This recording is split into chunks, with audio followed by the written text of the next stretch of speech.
the Principal Secretary, State Department for Basic Education, Dr. Belio Kipsang, the Principal Secretary, Department of Higher Education and Research, Dr. Beatrice Nyangala, the Chairperson, Kenya National Examination Council, Professor Julius Nyabundi, Chairperson, Teacher Service Commission, Mr. Jamlek Muturi, the CEO, Kenya National Examination Council, Dr. David Njengere, the NEC Council members present, the senior government officials from the Ministry of Education, Ministry of Interior, and all other government ministries present, representatives of education-related unions and associations, members of the press, ladies and gentlemen, good morning.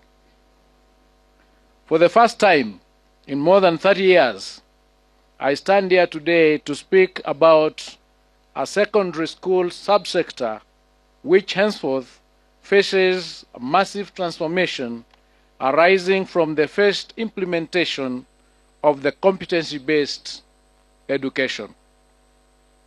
I say this because the exit of the 2024 Kenya Certificate of Secondary Education examination candidates from our high schools and absence of Form 1 class in 2025 now means that we have a trimmer senior school section of classes ranging from Form 2 to Form 4.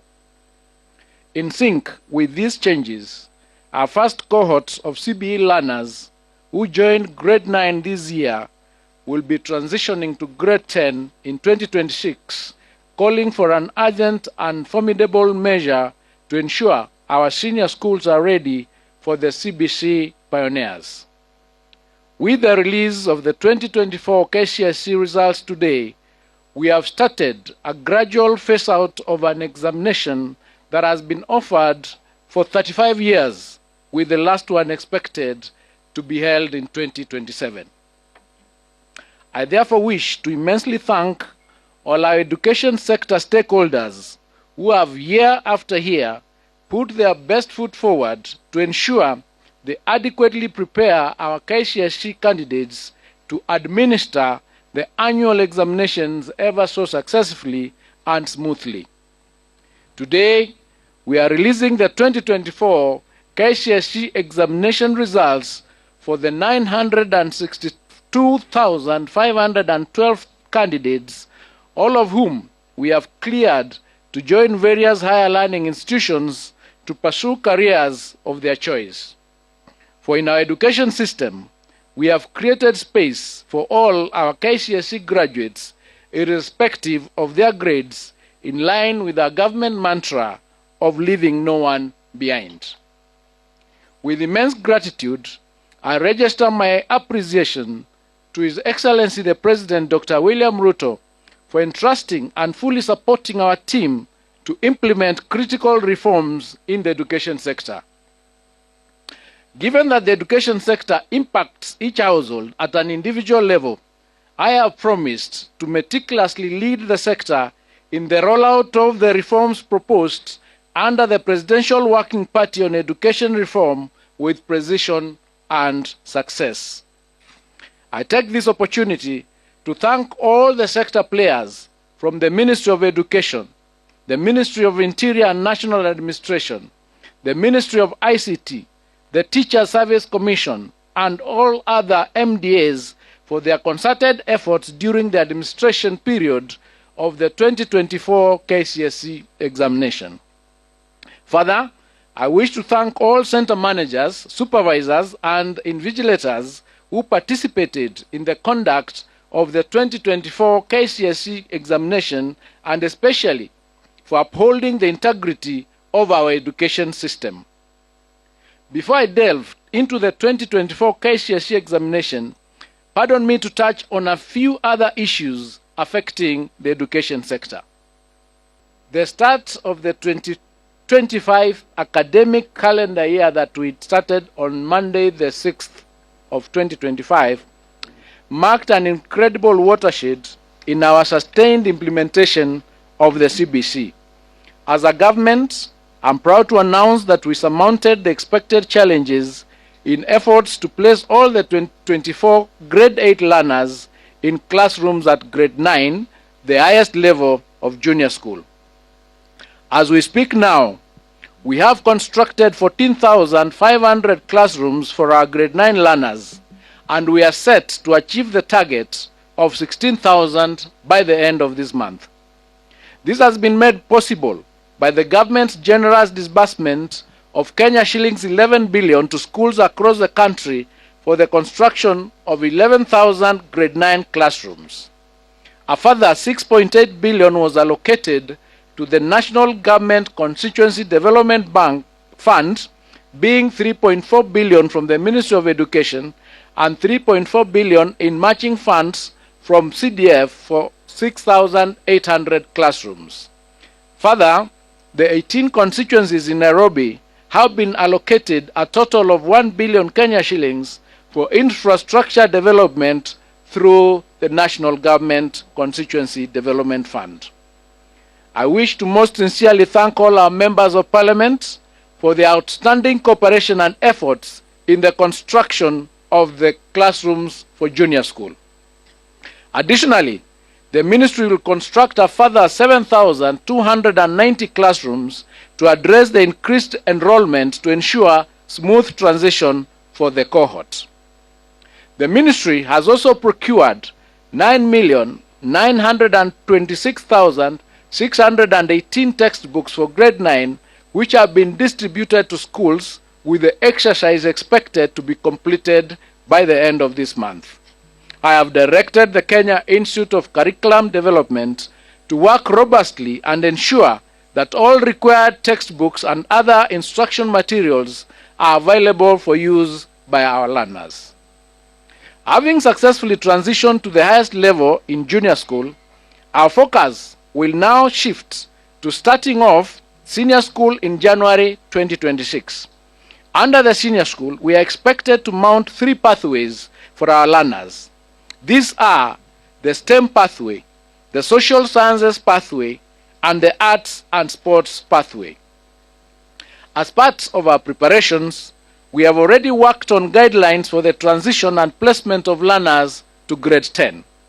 To ensure that all key players have taken part in the formulation of the guidelines, we will be subjecting the draft documents to a stakeholder validation exercise from February 2025.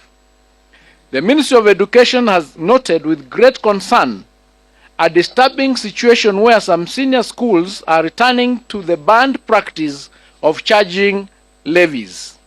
I wish to put it on record that the government will not condone the practice and will take stern action against school administrators who are found to be levying extra charges on parents. I must emphasize that the fees charged in our secondary schools remain the same as was the case in 2024. As promised last week, the Ministry of Education is liaising with the National Treasury to ensure that 48 billion Kenya shillings capitation grants for our primary, junior and secondary schools levels for Term 1, 2025 are disbursed using the data captured under our National Education Management Information System. I wish to state that the government has kept enhancing measures aimed at ensuring high levels of efficiency and effectiveness in the administration of national examinations. Starting this year and following extensive stakeholder consultations, I wish to announce that Kenya National Examination Council will introduce a mid-year series of the KCSE examination to be administered in July every year. The examination will target candidates wishing to repeat the KCSE examination and those who may have missed sitting in examinations due to sickness or other unexpected hardships. Adult candidates may also consider registering for the July series examination from this year. As part of aligning our examination process with best global assessment practices, the Ministry is working on integrating the use of Orbit readers and phase out Braille machines in the administration of the KCSE examination to candidates with visual impairments. I now wish to provide an overview of the performance of the 2024 KCSE examination cohort. During the 2024 KCSE examination, a total of 962,512 candidates sat the examination compared to 899,453 candidates in 2023. This represents an increase of 64,553 candidates, or 7.19%. Out of the candidates who sat for the 2024 KCSE examinations, 480,310 were male, while 482,202 were female, representing a 49.9% and 50.1% respectively. This is the first time since inception of KCSE examination that female candidates are more than the male candidates. During the year 2024, the KCSE examination, 14 counties had a significant entry of more male than female candidates.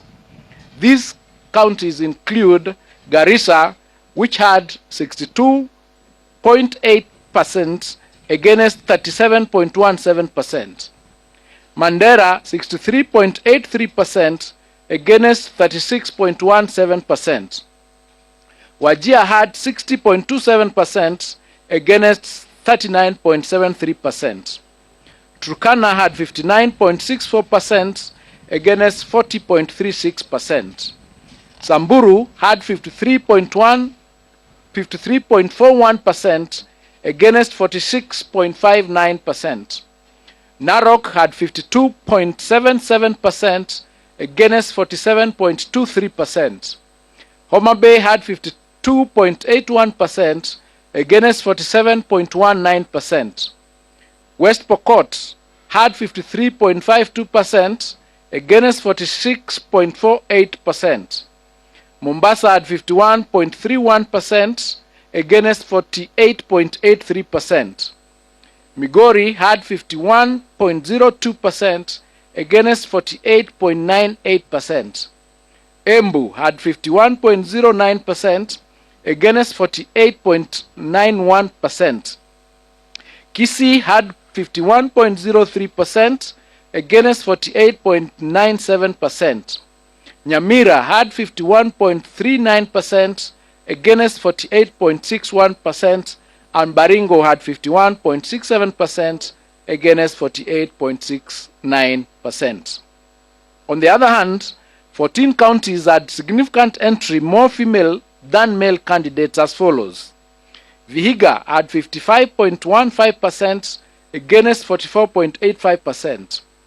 Elgeyo Marakwet had 53.76% against 46.24%. Kirinyaga had 51.46% against 48.54%. Meru had 51.69% against 48.31%. Kiambu had 52.78% against 47.22%. Nairobi had 52.41% against 47.59%. Kisumu had 52.39% against 47.61%. Kitui had 51.14% against 48.86%. Taita Taveta had 51.45% against 48.55%. Kwale had 53.31% against 46.69%. Isiolo had 52.11% against 47.89%. Tharaka Nithi had 52.06% against 47.94%. Kakamega had 51.80% against 48.20%, and Uasin Gishu had 51.06% against 48.94%. The number of candidates aged between 16 and below increased from 16,040, which is 1.776% in 2023, to 20,546, which is 2.129% in 2024. The highest percentage of candidates registered for the 2024 KCSE examinations were within the appropriate age bracket of between 17 and 19 years, constituting 684,765, which is 70.95% of the total candidature. The percentage of candidates who are 20 years and above constituted 22.07%, or 259,861. Out of the 30 subjects offered in 2024 KCSE examination, 17 subjects recorded a significant improvement in performance. These subjects were mathematics alternative A and B, biology, physics, chemistry, general science, history and government, geography, IRE, agriculture, woodwork, metalwork, drawing and design, aviation technology, computer studies, Kenya Sign Language, and business studies. 10 subjects recorded a drop in performance, and these were English, Kiswahili, biology for the blind, CRE, home science, building construction, electricity, French, Germany, and music. Female candidates recorded better mean score performance than male candidates in the following 7 subjects: English 101, Kiswahili 102, Kenya Sign Language 504, French 501, Home Science 441, CRE 313, and Art and Design 442.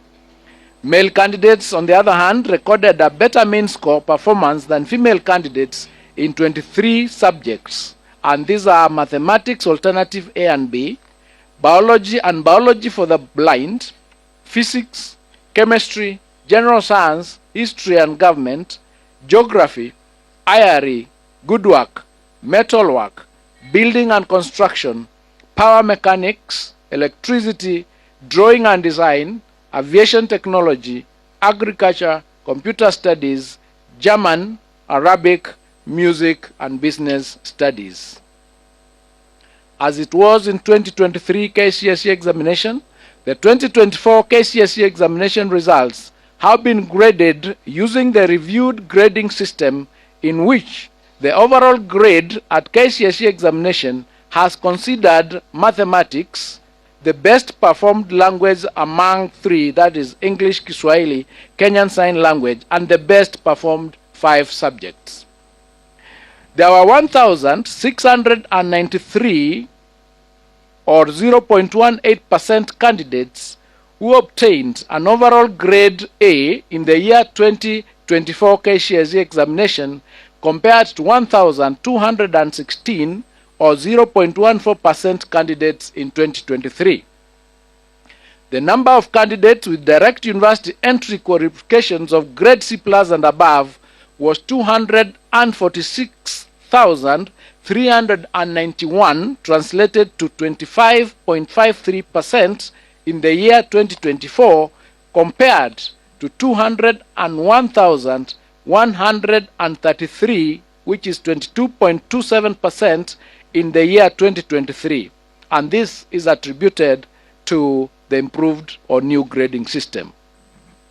The number of candidates with grade C-, which is TVET diploma and above, was 476,889, translated to 49.41% in the year 2024 KCSE examination, compared to 401,216, which is translated to 44.42% in 2023.